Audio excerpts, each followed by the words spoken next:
Some years, I think the scariest part of running a summer camp isn't anything that happens to the property itself, but how ordinary the warning signs look before someone understands what they are.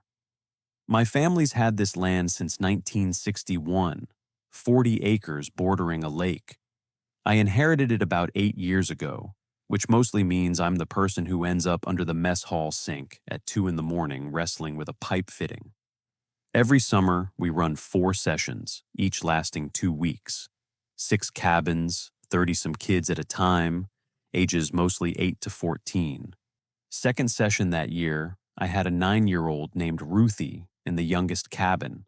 It was the one closest to the tree line. It was her first time at a summer camp. She was quiet, kept mostly to herself, and a book she brought that was too advanced for her age, and she was clearly proud of that fact. Her counselor mentioned to me around the start of the second week that Ruthie had been having trouble sleeping and said someone in a mask kept tapping on her window at night. A white owl mask, specifically. She was very clear on that detail every time she told it. Camp gets a reputation for a good scare among the older kids every couple summers. Some 13-year-old deciding it'd be funny to spook the little cabin after lights out. I figured that's what this was. I told the counselor I'd handle it, and that night I sat myself on an overturned bucket behind the equipment shed, close enough to see Ruthie's cabin window without being seen from it, and waited. Nobody came. Not a raccoon, not a flashlight from some kid sneaking out of the older cabins. I sat there until almost 3 in the morning and went to bed, convinced the whole thing had been a bad dream she'd talked herself into believing. Ruthie didn't stop saying it happened. Same owl mask, same window, most nights that week. Her counselor was losing sleep right alongside her, trying to calm her down each time. So I made the call to move her, gave her a bunk in the cabin farthest from the tree line, right next to the mess hall where there's more foot traffic at night from staff doing kitchen prep. The tapping started on her new window that same night. I know it because I was the one who got woken up for it, 1:30 in the morning, her counselor at my cabin door looking exhausted, saying Ruthie wouldn't stop screaming. I went over myself this time. The window was shut and latched, nothing outside it when I got there. Ruthie was curled against the headboard, describing the exact same mask again. The beak, the black holes where eyes should be, standing right at the glass like it had followed her across the property. That was the first thing that kind of felt wrong. Not that a kid was scared. Kids get scared all the time of all kinds of things that turn out to be nothing in the end. It was that, whatever this was scaring, the Ruthie hadn't gone looking for a different cabin to bother. It was bothering only one kid, even going after her when she moved to another cabin. I called her parents the next morning and told them straight that I couldn't explain what was going on, but I wasn't comfortable keeping her here while it kept happening. They drove up that same afternoon and took her home. I tried figuring out what to tell the rest of the staff beyond family emergency, but couldn't. Because I wasn't able to tell them that I had no idea what was actually on at that window in 2 different locations on the property. The rest of that session finished without incident. Session 4 came and went the same way. No further reports from any cabin, no more masks. By the 3rd week of August, the buses had rolled out for the last time that summer. Staff cars had cleared the lot, and it was just me on the property doing the annual walkthrough before locking everything down for winter. I was in the main building past midnight that Wednesday, going through order forms for next year's bunk mattresses at the folding table we use as an office. The buildings have a glass sliding door on the lakeside, open sightline across around 200 yards of grass to where the trees start. Then I heard something. 3 knocks against that glass, slow and even. The moment I looked up, I just froze. He was standing there. White owl mask, the hooked beak, the same black eye holes Ruthie had described down to the detail 2 months earlier. Canvas backpack on one shoulder. When I didn't move, or more accurately, I couldn't move. Because of the shock, he lifted the bag a couple inches and said, muffled through the glass, that he wanted to show me what was inside. I got up slowly and backed toward the kitchen doorway with my phone already dialing, eyes on him the entire time. And somewhere around when the dispatcher started asking me to describe what I was looking at, he lowered the bag, turned, and walked off toward the tree line at an unhurried pace, which at that moment felt worse than if he'd run. 2 units showed up about 20 minutes later. They swept the tree line and the logging trail that cuts along the back of the property, and about 70 yards in, one of them found a backpack hanging off a low branch. Inside was a butcher knife, blade looking new like someone polished it. Underneath it, folded, was a sheet of notebook paper, a list of cabin numbers running down the left side, and next to each number, a first name. It was all handwritten. Ruthie's cabin number was on it. So was the one we'd moved her to. There were other names, too, girls I didn't recognize from that session, which meant whoever wrote that list had been keeping track of more children as well, and for longer than the 2 weeks she'd been here. One of the officers asked if any of the other names matched campers from earlier in the summer. 2 of them did. They took the backpack and everything inside it as evidence and told me they'd contact me if anything turned up. I followed up several times over the next few months, but I always got the same answer. There were no usable fingerprints on the paper, no match for where the knife was bought, and no new leads they could follow. I called Ruthie's mother that winter because I felt like she deserved to know, even secondhand, that pulling her daughter out early hadn't been an overreaction. She was quiet on the phone for a long time before she thanked me. We've got motion lighting around every cabin now, and I don't do the end-of-season walkthrough alone anymore. I bring my brother-in-law up for the week, even though he complains about the drive every single time. I still think about that list more than I'd like to. Not just that Ruthie's name was on it, but that some of the other names were on it too. Whatever he was doing out there, he'd been doing it long before anyone at this camp had noticed him.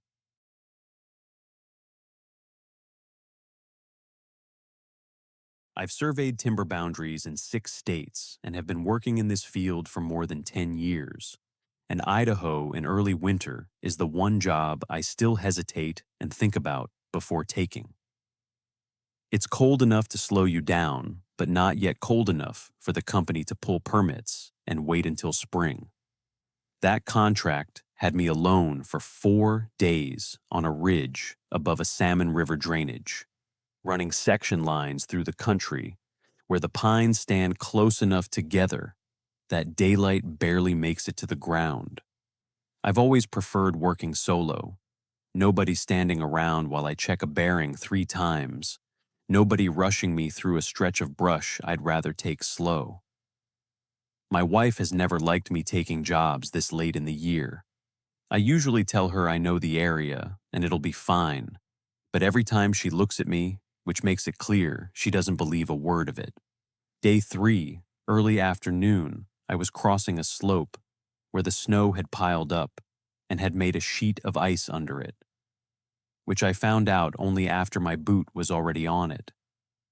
My leg went sideways, and I hit the ground hard enough to knock the shit out of me, and my ankle made a sound on the way down, which I felt way more than I heard it. By the time I got a hold of myself and got the boot loose enough to check, it had already swollen past the laces. Camp was 2 miles back, which on a good ankle takes almost 40 minutes. On this one, it was going to be most of the afternoon.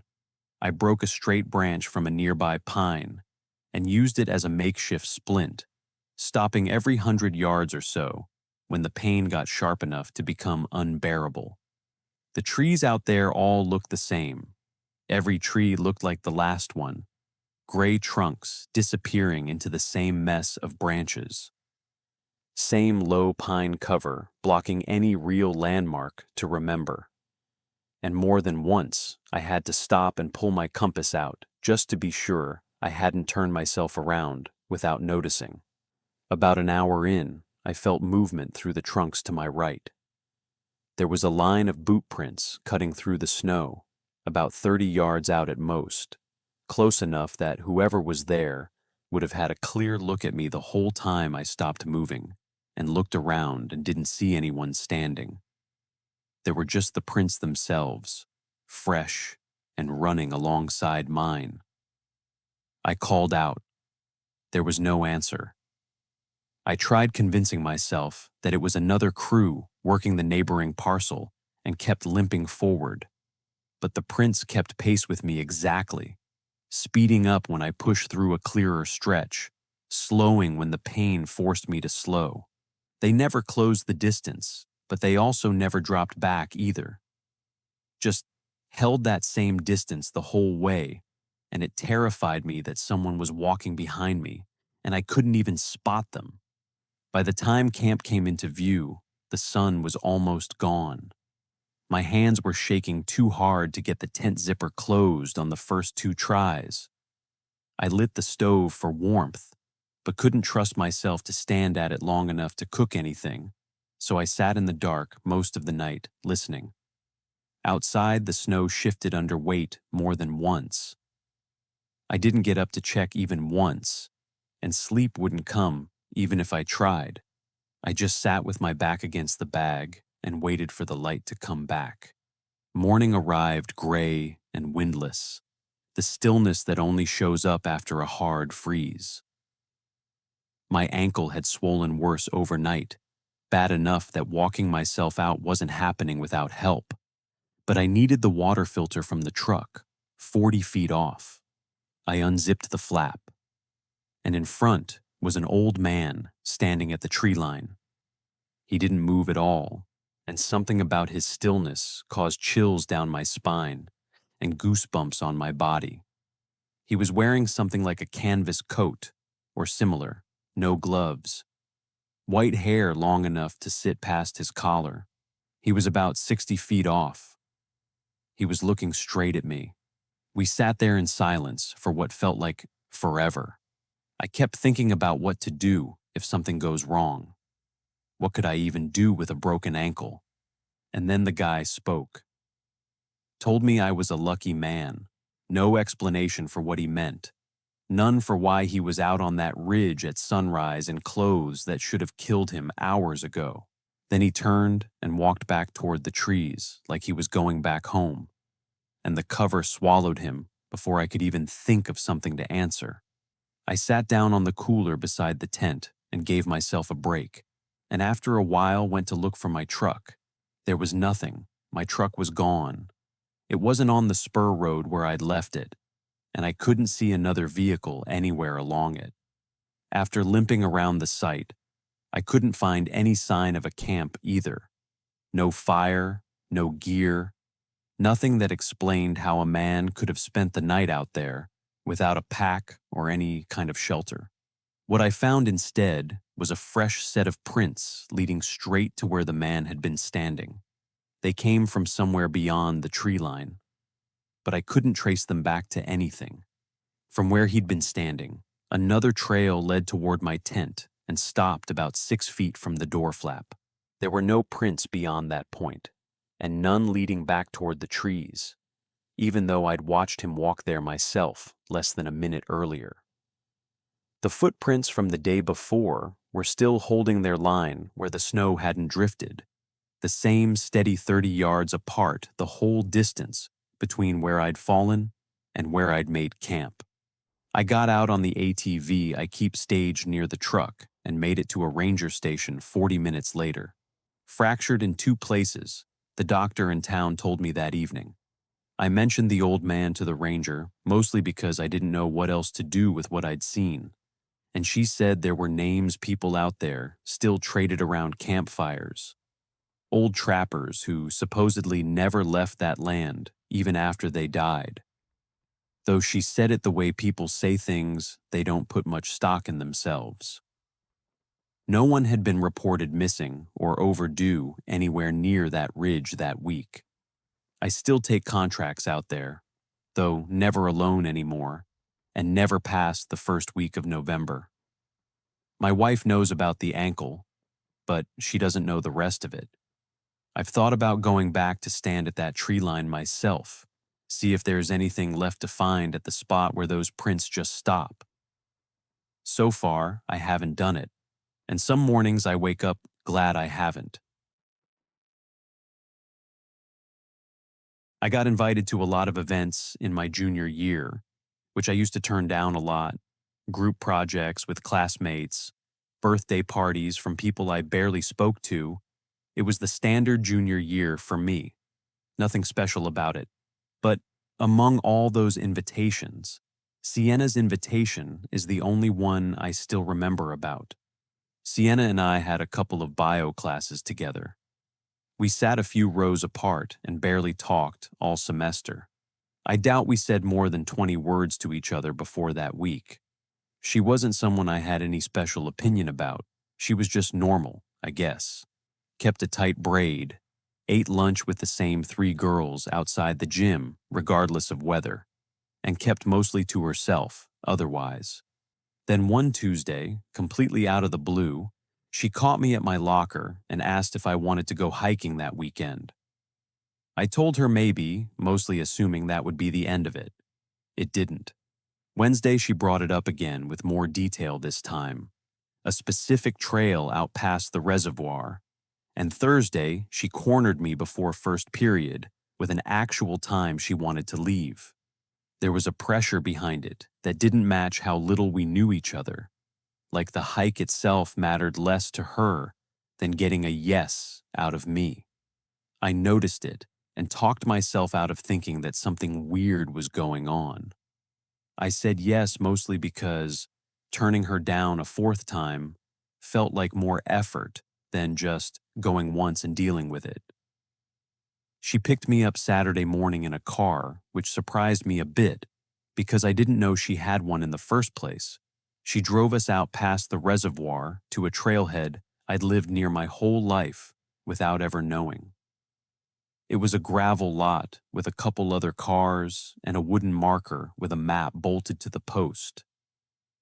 It looked normal enough that I started to relax, and for a little while, I forgot about the uneasy feeling I'd had all morning. Then the trail split in two. One side kept toward the overlook the sign promised.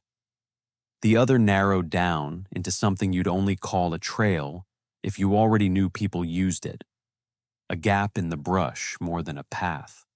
Sienna took the narrow one without asking me, said the view further down was worth it, and said the marked trail was for people who didn't actually want to see anything. We walked that unmarked trail for close to half an hour. My phone dropped signal early on. No bars, just the spinning wheel.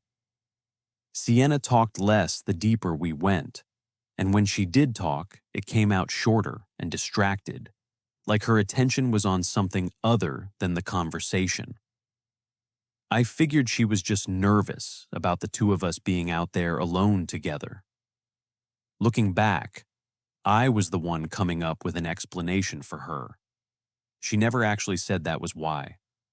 She stopped walking without warning and said she needed to check something just off the path, told me to wait right where I was, and stepped sideways into the trees before I even agreed to it.